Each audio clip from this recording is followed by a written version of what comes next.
ልማት ነው ሲባል ሰውን እቅል ብሎ ዳርዳር ወጣላችሁ። በምትፈልጉት መንገድ ሰራችሁት። ስትፈልጉ አንጥፋችሁ ብሉበት፣ ስትፈልጉ ሳይቀልጩበት አይመለከተንም። የቦሌ መንገድ አበቦች ከ11 ሰዓት ተኩል ጀምሮ በቂ ውሃ ይጠጣሉ። የአዲስ አበባ ህዝብ በሳምንት አንድ ቀን ንጹህ ውሃ አያገኝም። ሶኬ ብለን ትተናል። ለምን ነው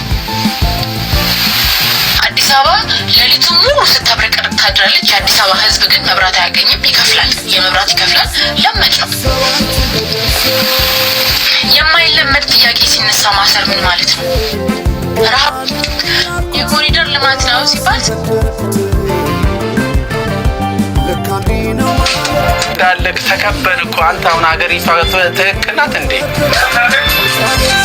ነዳጅ አፋርና ሶማሌ ጨመረ፣ የለችም ነዳጅ። እህል ጨመረች፣ የለችም ምንም። እንዴ ድሃ የማይኖርባት ሀገር ብልጽግና ምን ያደርግልናል? ብልጽግና ኢዜማ ምን ያደርግልናል? ሰዓት በላ ኢዜማ አለ እንዴ? ሰዓት በላ ብልጽግና አለ እንዴ? እዚህ መብራት በወር 200 ብር እየሞላው ከብዶኛል። ይሄን ያስተካክል አብይ እንዳለ አይደለም እሱ ያለው ስፔሻሊ እዚህ ጋር መጥቶ ቆሎ ሻጭ በጠረባ ምናምን ይላል። የሆነ ፌደራል እንዳትናገር አይሆን አቀር ይላል። አለክስ ገብቷል። ይሄ ሌላ ነው አለ። እናቶች አሉ እዚህ እናቶች ሲለሙን ይመቷቸዋል።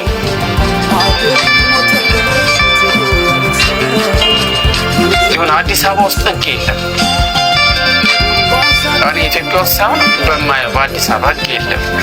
መጥቶ እኮ ድሃ የማይኖርባት አብይ መጥቶ እኮ ድሃ የማይኖርባት ሀገር ነው ያደርጋት። ብልጽግና ምን ያደርግልናል? ብልጽግና ኢዜማ ምን ያደርግልናል? ሰዓት በላ ኢዜማ አለ እንዴ? ሰዓት በላ ብልጽግና አለ እንዴ?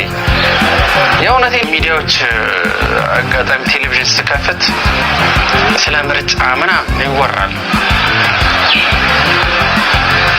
ለ27 ዓመት ታክቶናል ይሄ ምርጫ የሚባል ነገር።